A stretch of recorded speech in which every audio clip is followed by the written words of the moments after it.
Juan Camilo Cárdenas es profesor asociado de la Escuela de Economía de la Universidad de los Andes. Ahora es también profesor de la Escuela de Economía de la Universidad de Massachusetts en Amherst, donde está en este momento. Juan Camilo Cárdenas, pues yo creo que para muchos no necesita presentación, pero yo creo que pues hay que hacerle un reconocimiento por ser el mentor de mucha de la gente que está aquí sentada hoy y que está viendo esto también en streaming. Ha sido quien nos inspiró a muchos de nosotros para entrar al campo de la economía del comportamiento, a hacer experimentos de campo. Y pues Juan Camilo sin duda es una figura internacional en el estudio sobre prosocialidad, también sobre economía ambiental. Fue estudiante de Elinor Ostrom y creo que llevó mucho más allá su teoría y sobre todo pues su trabajo pionero en experimentos de campo a través de diferentes temas es muy apreciado en diferentes partes del mundo y a través de disciplinas. Así que Juan Camilo, muchas gracias por acompañarnos hoy. Qué pena la demora y adelante. Muchas gracias.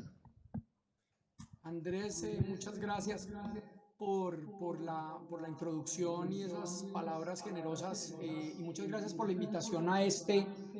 evento porque pues hay una serie de inquietudes, algunas viejas y algunas más recientes que he tratado de hilar pensando en este encuentro tan valioso en un momento tan crucial en el que estamos tratando de navegar en el país, pero también este homenaje a una persona que ha inspirado a muchos y que tiene una serie de argumentos y de ideas que creo que van muy en relación con lo que voy a tratar de presentar. Y en ese sentido, pues, digamos que mis ideas acá es motivar un poquito de conversación con esta presentación que tengo aquí para ustedes. La idea, digamos que de esto que he titulado Paz con la naturaleza y el caso de los bienes universales, tiene que ver con varias cosas que han conectado a lo largo de mi vida y precisamente entre otras con Elinor Ostrom, a quien Andrés acabó de mencionar. Y esto ha sido parte de un trabajo que he venido lentamente tratando de construir en mi cabeza y del que he escrito algunas cosas por allí, pero que todavía requiere más trabajo. Y este encuentro en particular en pensar los problemas de paz y por otro lado las herramientas de las neurociencias y las ciencias del comportamiento, pues es más que ideal para compartir esto. Algunos de ustedes de pronto han oído algunas puntadas de algunas de estas cosas y voy a ver si soy capaz de hilar unas nuevas ideas de pensar recientemente esto y precisamente por este trabajo que estoy haciendo ahora acá en la Universidad de Massachusetts en Amherst, donde me encuentro en este momento trabajando. ¿Y cuáles son esos mensajes que quiero comunicar hoy? En primer lugar, el que, y ya van a entender el concepto, hagamos una idea de transitar hacia la paz de una manera que poco a poco vayamos saliendo de la idea de la paz como un concepto de seguridad a la paz como un concepto de tranquilidad. Y voy a tratar de ser muy explícito en esa idea de transitar de la seguridad a la tranquilidad. Y en ese sentido voy a introducir el concepto de bienes universales como una idea que viene desde el pensamiento de las ciencias sociales, en particular de la economía, y que de pronto puede servir conceptualmente para soportar un par de propuestas que tengo al final. Esto, digamos que está asociado a un mensaje todavía más grande y profundo, y es que estamos en una necesidad de un mejor contrato social que redefina muchas cosas, y entre ellas las relaciones entre nosotros en un país que aún está dividido, que está tratando de enfrentar este dolor de entender esta guerra absurda de 70 años y que está tratando de caminar a través de distintos mecanismos, acuerdos de paz con unos grupos armados, intentos eventualmente en este gobierno para una nueva negociación con otro grupo armado, un acuerdo de paz que derivó en una serie de puntos que se fueron traduciendo poco a poco en transformaciones institucionales como la Justicia Especial para la Paz, de lo cual voy a hablar hacia el final un poco, pero también una serie de mandatos, digamos, desde el marco de la ley que se derivó de ese contrato social, que entre otras generó la necesidad de una comisión de la verdad, que ha producido una documentación, 800 páginas absolutamente valiosas, importantes, pero que aún la aceptación en el público genera todavía estas dificultades para poder confrontar la idea de la paz y en particular esta idea de paz como tranquilidad. Entonces, en ese sentido, ese contrato, ese mejor contrato social va a tener que estar asociado a redefinir las relaciones entre nosotros. Pero también, y esto tiene que ver con mi trabajo, digamos, desde la economía ambiental, también en redefinir el contrato social con la naturaleza, la relación de los humanos con la naturaleza en el país. Y el argumento que voy a tratar de elaborar a lo largo de esto es que es posible que una redefinición de la forma como nos relacionamos entre nosotros y nos relacionamos con la naturaleza puede llevarnos a una senda de construcción de esto que estoy llamando paz como tranquilidad y no simplemente paz como seguridad. Y lo que voy a tratar es de dar alguna evidencia desde las neurociencias que soportarían este argumento, desde algunos resultados de estudios que podrían, digamos, que dar pie para pensar que puede haber hacia adelante un camino no solo de investigación, sino de acción en ese sentido. Y esto va a tener que incluso ver con la posibilidad de que si este tipo de lecciones desde las neurociencias nos llevan a aportar y a comprender mejor cómo se dan estos primeros 3 puntos que estoy dando allí, eventualmente dentro del mismo marco de la justicia especial para la paz como mecanismo de justicia transicional, se podrían incluso implementar a manera de piloto este tipo de cosas y eso va a tener que ver con una propuesta al final. Esto tiene que ver mucho con el trabajo de Emile Bruneau, a quien desafortunadamente no pude conocer en persona, pero a través de gente como Andrés Casas y otros que en UPenn fueron parte de ese círculo cercano de gente que pudo conocer de su trabajo. He venido entendiendo y leyendo parte de su legado y creo que hay 3 puntos que me ha parecido absolutamente interesantes, o 2 puntos interesantes y un poco un deseo de cómo puede seguir avanzando el legado de él. Tal vez de lo más interesante es cómo él trabajó esa idea de comprender la idea de conflicto desde las fuerzas que nos atraen al conflicto y las fuerzas que nos alejan del conflicto. Desde la psicología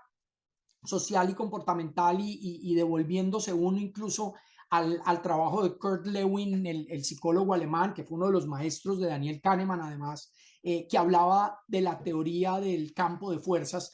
tiene mucha relación con esto, con la idea de cuáles son los frenos y aceleradores que nos llevan a ciertos comportamientos. Y encuentro ahí una cosa fascinante sobre la idea de comprender bien esas fuerzas que nos atraen o nos alejan de los conflictos, y que Emile Bruneau quiso explorar desde una perspectiva de las neurociencias. El otro punto que me parece importante, obviamente, es el de la empatía, y es cómo la empatía nos permite encontrar esos caminos de reconciliación, y él lo trabajó desde muchas perspectivas, en implementar experimentos, en hacer trabajo de campo, en escuchar las voces en disonancia y en conflicto para tratar de entender cuál es el papel que juega la empatía en ese sentido, pero obviamente en una elaboración mucho más compleja dentro de todo este marco, digamos, del concepto del nosotros versus ellos. Y el nosotros versus ellos es importantísimo como el tema de la empatía, porque a veces la empatía puede ser tan fuerte hacia el nosotros, a aquellos dentro del nosotros, que puede distanciar aún más o generar más conflicto hacia el otros. Entonces el nosotros versus otros es importantísimo, el nosotros versus ellos es importantísimo para entender esto, y creo que el trabajo de Emile Bruneau es valioso en ese sentido. Pero además lo voy a extender un poquitico más allá, y ese es mi tercer punto acá en homenaje a esta persona tan valiosa. Y es que si yo hubiera podido tener la maravillosa oportunidad de haberme tomado un café con él, le propondría mirar esos mismos marcos de referencia, pero en la posibilidad de verlos también para nuestra relación con la naturaleza, en nuestra relación de conflicto con la naturaleza, cuando la naturaleza se vuelve estorbo para el progreso, se vuelve estorbo para el desarrollo económico, cuando la naturaleza se vuelve un potencial para construir progreso y bienestar de la sociedad. Y por otro lado, esa idea de empatía y de reconciliación con la naturaleza, que desde tantas otras culturas se ha mantenido a lo largo de los siglos o de los milenios, y sin embargo sigue siendo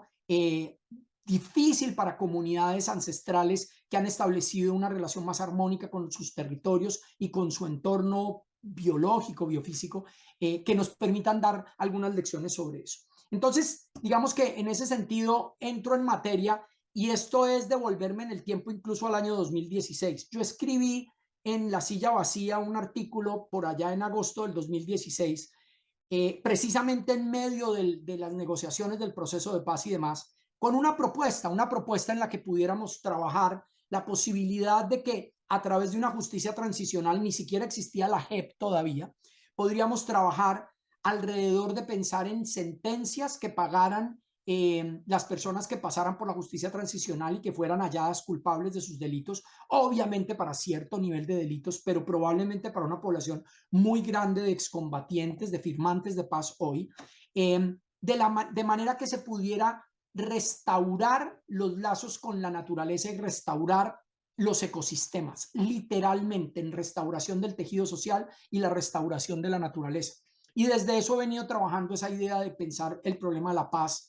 como un concepto de tranquilidad y no como un concepto simplemente de seguridad. Más adelante, después, Mauricio García Villegas publicó un libro que se llama Cómo mejorar a Colombia, y allí escribí un capítulo que tenía que ver con esta idea de paz con la naturaleza. Y lo que voy a hacer hoy es recoger esas ideas viejas que yo he venido escribiendo por aquí y allá y conectarlas con las neurociencias con mucho más detalle.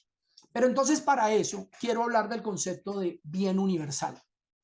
Esta idea de bienes universales surgió del trabajo precisamente de un seminario en el año 99-2000 que yo estuve un año trabajando en la Universidad de Indiana, precisamente con Elinor Ostrom y su esposo Vincent Ostrom, además su gran maestro, porque Vincent Ostrom fue su profesor y mentor intelectual y pareja de toda la vida. Y en ese seminario anual que ellos mantenían todas las semanas durante un año entero sobre diseño institucional,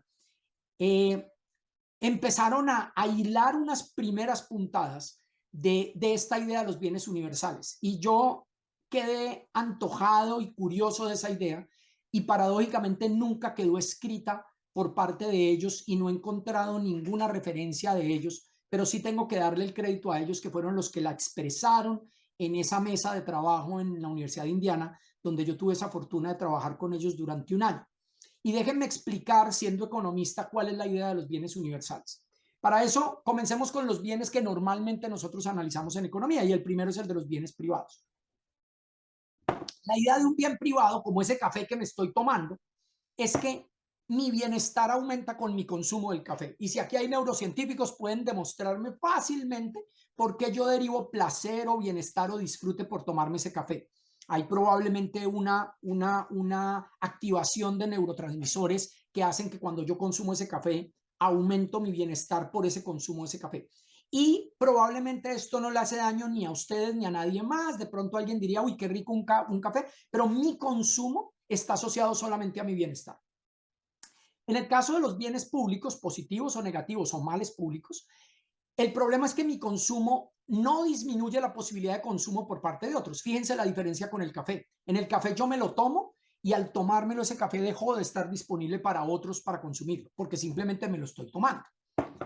Pero en el caso de los bienes públicos, yo no le quito a otros la posibilidad de consumir por el hecho de que yo lo haya consumido. Entonces, si yo estoy aquí al frente de la ventana en la que estoy, disfrutando un paisaje hermoso de un bosque que da cerca a estas casas, el hecho de que yo disfrute el consumo, por llamarlo así, de este paisaje, no le reduce la posibilidad de que se beneficien otros vecinos que están acá del mismo paisaje. Y ese es el caso de los bienes públicos, ¿ya?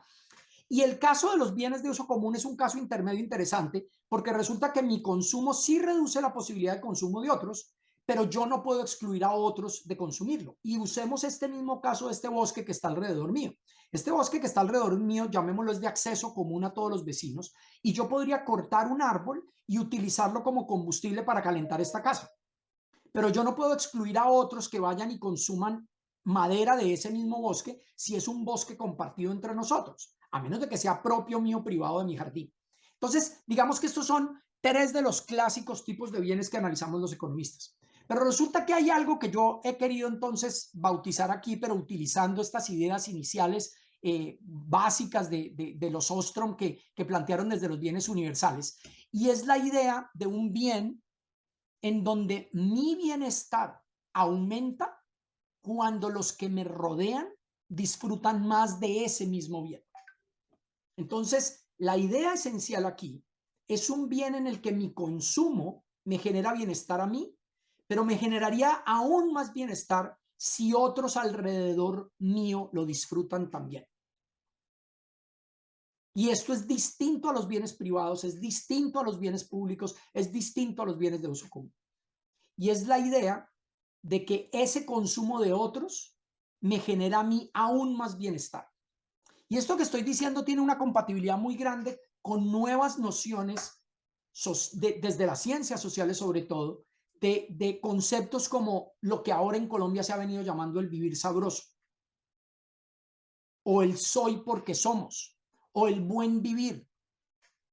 pero también desde otras tradiciones y de otros contextos culturales en donde se habla mucho del bienestar propio asociado al bienestar de los demás. Y en ese sentido, fíjense que hilando en esta idea ya van a entender por qué está asociado a la paz. Cuanto más se beneficien los demás, más utilidad obtengo yo por el disfrute de ellos y mío de ese mismo bien. Y obviamente el caso de la paz como bien universal es importante. ¿Por qué? Porque creo que la noción de paz como seguridad, que ha sido importante por la urgencia de la protección de la vida misma de las personas, de la integridad apenas física de las personas.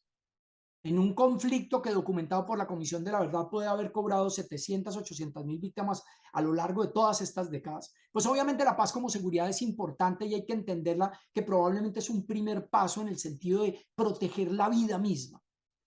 La vida es sagrada, como decían Tanas Mocos. Sin embargo, fíjense que cuando yo disfruto la paz como seguridad únicamente, voy a disfrutar esos beneficios de mi propia seguridad, pero no necesariamente a los que me rodean. Y en ese sentido, la paz entendida como seguridad es regresiva, es desigual, es injusta. Entonces, una persona que accede a ciertos medios económicos para proveerse seguridad, para proveerse, llámenlo, escoltas, carros blindados, sistemas de emergencia de seguridad, pagar una cuota para poder pagar vigilancia privada, genera un sistema desigual y definitivamente limitado a la noción de seguridad, porque en última lo que estoy haciendo es protegiéndome yo, pero no necesariamente protegiendo la integridad de los que están alrededor mío.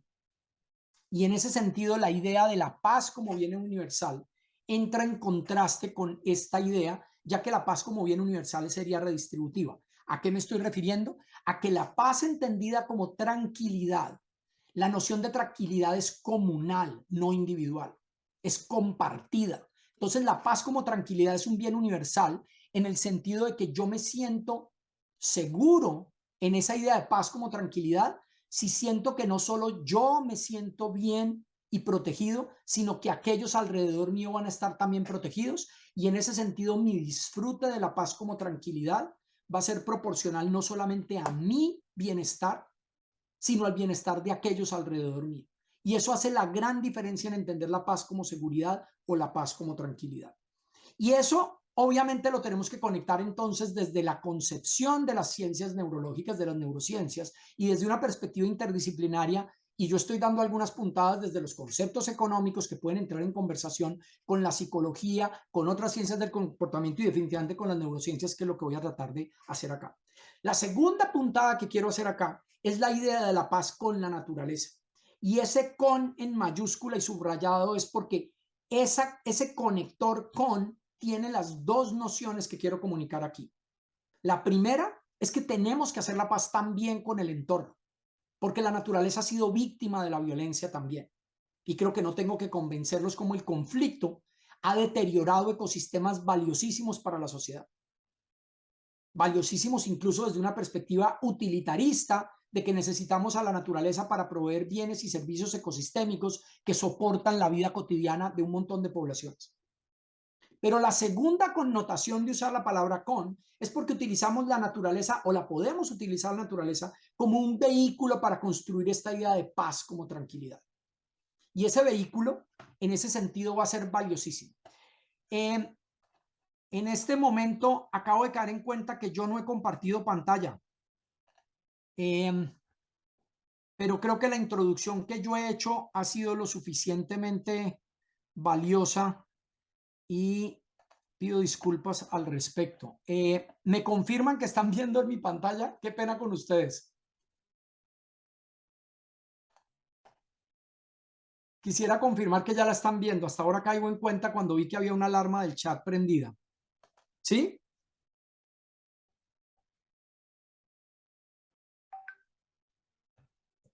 A ver. Qué pena con ustedes. Listo. Andrés me dice que ya está listo. Ok. Entonces, como les venía diciendo, la idea de pensar la paz como un bien universal en la que mi bienestar aumenta cuando el disfrute de los demás aumenta más, y la idea de pensar la paz con la naturaleza en esas dos vías del conector de Kohn, en la naturaleza como víctima de la violencia y la naturaleza como vehículo de paz, pues me llevan ahora sí a entrar a la idea de las neurociencias. Y afortunadamente ahora aquí iba a mostrar unas cosas más explícitas, porque hasta ahora lo que estaba contando eran estas ideas generales, y vuelvo y les pido disculpas por no haber puesto anteriormente estas ideas en escrito en la pantalla. Y es esta idea de que la naturaleza o el contacto con la naturaleza puede afectar, tener un impacto en los estados afectivos de los individuos. Y aquí voy a traer a colación el trabajo que sobre todo Gregory Bradman viene trabajando desde hace ya varios años, desde su tesis doctoral en el 2016, en donde comenzó unos primeros experimentos precisamente para probar estas hipótesis de qué pasa cuando entramos en contacto con la naturaleza. Y hay un artículo muy completo de Bradman con Gretchen Daly, que es una de las digamos, pioneras y más valiosas contribuyentes hoy a la literatura sobre la protección del capital natural. Y es la idea de que la experiencia, contacto con la naturaleza, trae beneficios experienciales para los humanos, y tratar de documentar esto es fundamental para esta conexión de estas dos cosas que quiero hacer, y es la idea de la paz como un bien universal y la idea de construir paz con la naturaleza y cómo podemos desde las neurociencias comprender eso. Y Gregory Bradman viene estudiando eso desde hace un rato y viene haciendo una serie de experimentos que pueden darnos algunas pistas al respecto. ¿Cuál es el marco, digamos, conceptual a partir de ello? Y este es un artículo que escribió Bradman con Daly y otra gente, en donde trata de recoger cuáles son los argumentos a través de los cuales desde las ciencias cognitivas podemos hablar del papel que puede jugar el impacto de experimentar un contacto con la naturaleza sobre las funciones cognitivas y las funciones mentales. Y ellos hablan de tres grandes posibles teorías o mecanismos. Uno, que el contacto con la naturaleza puede reducir el estrés, y la reducción de estrés sabemos que está asociada a varios elementos importantes, tanto de función cognitiva como de funciones de salud mental como tal. Un posible segundo mecanismo, no excluyente del primero, es que el contacto con la naturaleza puede restaurar la capacidad de prestar atención. Bajo situaciones de conflicto, la gente reduce su capacidad para prestar atención, el awareness del otro, el awareness de lo que está sucediendo, y que el contacto con la naturaleza puede recuperar esa capacidad de prestar atención hacia el entorno. Y un tercer posible mecanismo, de nuevo tampoco excluyente, y es el hecho de que el solo contacto con la naturaleza puede cambiar las opiniones acerca de lo que tenemos sobre la naturaleza, la opinión que tenemos. Esto de alguna manera en su equivalente para aquellos que están familiarizados con la psicología y con la psicología asociada a los temas de discriminación, identidad y demás, está dentro, podría ser equivalente a lo que se habla del concepto de la hipótesis de contacto, de que el entrar en contacto con el otro diferente puede cambiar mi opinión al respecto y puede ayudar entonces a esta recuperación de la capacidad de entrar, entre otras, empáticamente en una relación más empática con respecto al otro. Y esto lo ha venido trabajando Bradman y sus colegas al respecto. Y para poner a prueba ese tipo de hipótesis, él desarrolló varios experimentos, pero hay uno en particular que quería compartir con ustedes porque creo que va muy al lugar a lo que estamos hablando. Este fue un experimento que hicieron alrededor del 2016-2017, y en el que invitaron a 70 adultos a participar en el estudio, y estos adultos fueron invitados a experimentar una caminata en la que podían entrar o no en contacto con la naturaleza, con un diseño aleatorio en que un grupo de control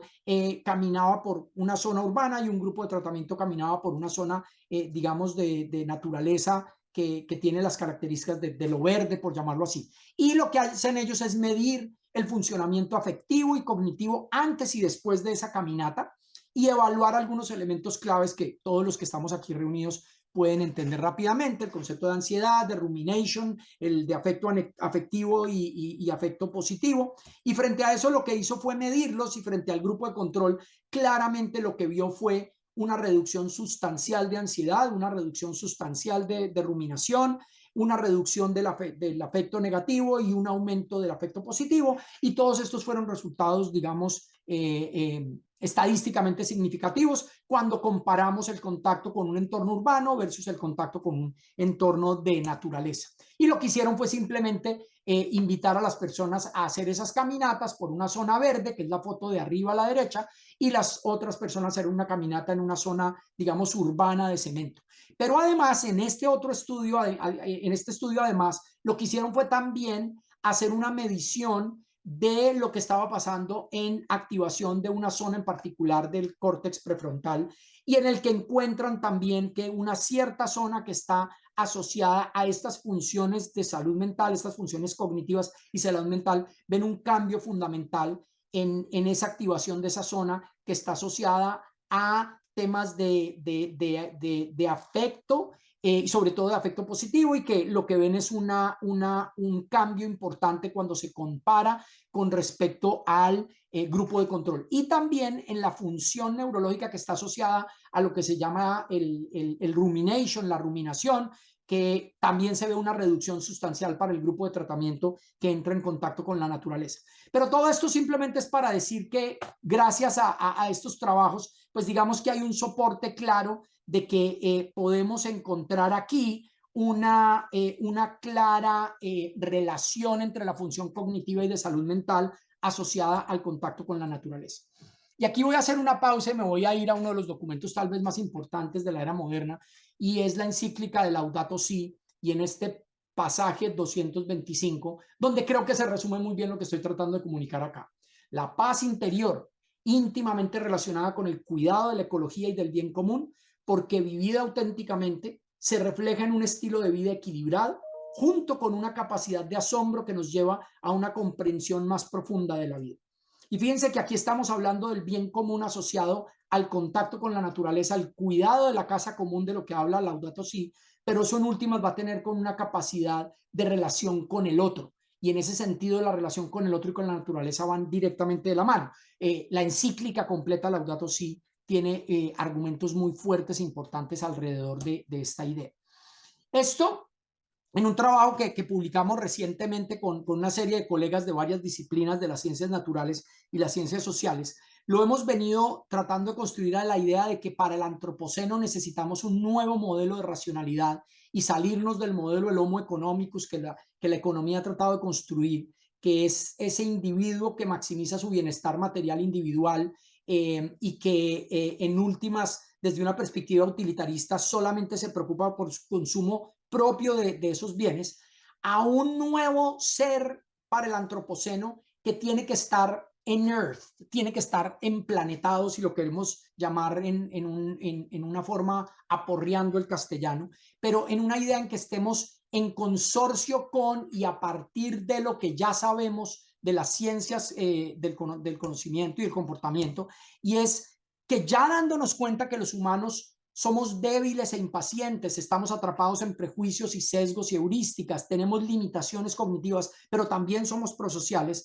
podemos construir un nuevo modelo mucho más complejo en que esa relación entre el sistema 1 y el sistema 2, si hablamos en el lenguaje de Kahneman y Tversky, o esa relación entre los distintos tres grandes sistemas de todo el sistema cognitivo, nos permite entender una mejor relación en la que el individuo, cuando está tomando decisiones, está embebido en un contexto sociocultural, y ese contexto sociocultural está embebido en la biosfera, y en ese sentido tenemos que pasar de simplemente una noción puramente utilitarista y económica a entender que hay una coevolución de comportamiento y contexto interactuando permanentemente. Y que el contexto, si lo ponemos en la franja inferior de la gráfica, el contexto determina los comportamientos en amarillo, y esos comportamientos vuelven y afectan el contexto en azul, y esto vuelve y afecta el contexto. Y la pregunta es para el antropoceno: ¿cómo generamos una mejor relación en que estas funciones cognitivas sirven para comprender esta mejor relación, esta dependencia más fuerte del entorno social y del entorno biofísico para poder coexistir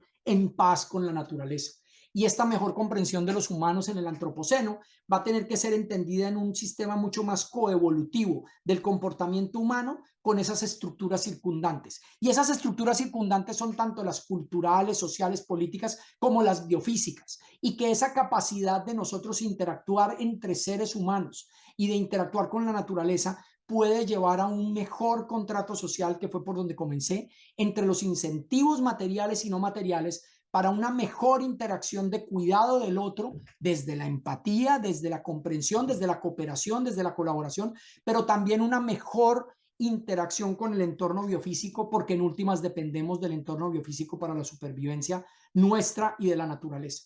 Y voy a ir cerrando entonces con dos propuestas muy concretas de cómo volver todo esto, que es un tanto más filosófico, a algo mucho más concreto. La primera es una propuesta de investigación sobre los bienes universales, y como yo no soy neurocientífico, necesito aliarme con gente de las neurociencias, y yo tengo un problema recurrente, y es que se me ocurren preguntas y se me ocurren ideas y las suelto públicamente antes de sentarme incluso yo a trabajarlas solo, y las suelto por ahí, y a veces uno lanza esos anzuelos y a veces a alguien le gusta la idea y a veces alguien saca esa idea adelante por su cuenta, o a veces entramos en procesos de colaboración. Y muchas veces estas colaboraciones han dado cosas fascinantes cuando se encuentra uno con otras disciplinas. Pero es la idea de probar esta idea de los bienes universales a través de las neurociencias. La idea de probar cambios de bienestar desde las neurociencias no es nueva. Tal vez Paul Glimcher es quien más ha conversado y colaborado con economistas para trabajar esta idea de si podemos pensar realmente en una teoría de utilidad como la conciben los economistas desde una perspectiva fisiológica, neurológica, y ya hay algunos avances en ese sentido, pero normalmente asociados al disfrute, a la generación de utilidad, del disfrute del consumo de bienes privados, en el que mi consumo propio me produce utilidad, o incluso en el caso de algunas cosas sobre cooperación y confianza y demás, pero no sobre la idea de probar esta hipótesis o esta conjetura de los bienes universales. Es decir, probar la hipótesis en laboratorio y neurológicamente de que mi bienestar puede aumentar con el disfrute de otros del mismo bien. Y obviamente el contrafactual sería el consumo de bienes privados. El hecho de que yo consuma café y otras personas consuman café, o yo consuma agua y otras personas consuman agua, versus el poder consumir, comillas, porque consumir es una palabra económica, pero es la forma como tratamos de conceptualmente poner esto, en el que mi disfrute de un bien universal aumente si yo observo que otros alrededor mío se están beneficiando también de ese disfrute. Y obviamente dentro del contexto del marco del método científico, que es bastante común para las neurociencias, es relativamente construible, y básicamente el reto más grande aquí es el costo, y todos sabemos lo que cuesta hacer experimentos con neurociencias. Ahora, uno podría trabajar con varios tipos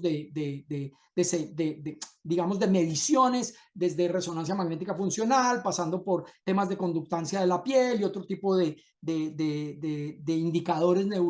neurofisiológicos, pero simplemente para dejar sobre la idea esto, y es si esta idea de bienes universales realmente existe en los humanos y si realmente puede darnos pistas de cómo construir espacios institucionalmente hablando, reglas del juego, espacios de interacción social en donde aumentemos esta idea de los bienes universales, simplemente porque puedo demostrarles relativamente fácil, entenderán de la argumentación,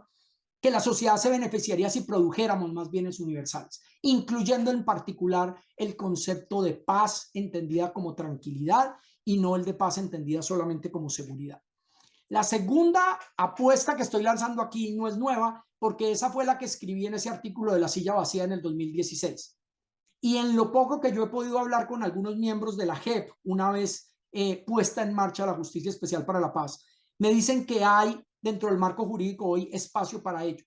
Y es la idea de que con estos argumentos científicos que he venido proponiendo acá, se pudiera incorporar a través de la Justicia Especial para la Paz mecanismos para que aquellos que fueron causantes de la violencia, y la violencia hacia la naturaleza y la violencia hacia comunidades, pudieran hacer el pago de sus sentencias a través de un sistema de reparación y sanción de la Justicia Especial para la Paz basado en la restauración de los ecosistemas y de los tejidos sociales en esas comunidades afectadas, que en una buena cantidad del país ocurrieron en zonas ecológicamente frágiles y donde hubo una afectación enorme de la provisión de bienes y servicios ecosistémicos para las comunidades. Comunidades que dependían de esos bosques, que dependían de esas fuentes de agua, que dependían de esos ríos y cuyos ecosistemas fueron afectados por el conflicto mismo, por razones de deforestación, de guerra, de minado, de minería criminal, de deforestación para cultivos ilícitos y demás.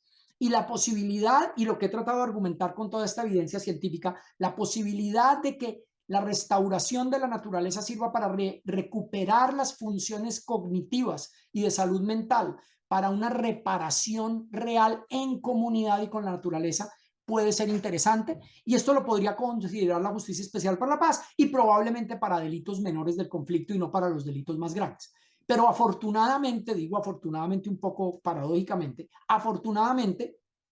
esta cantidad de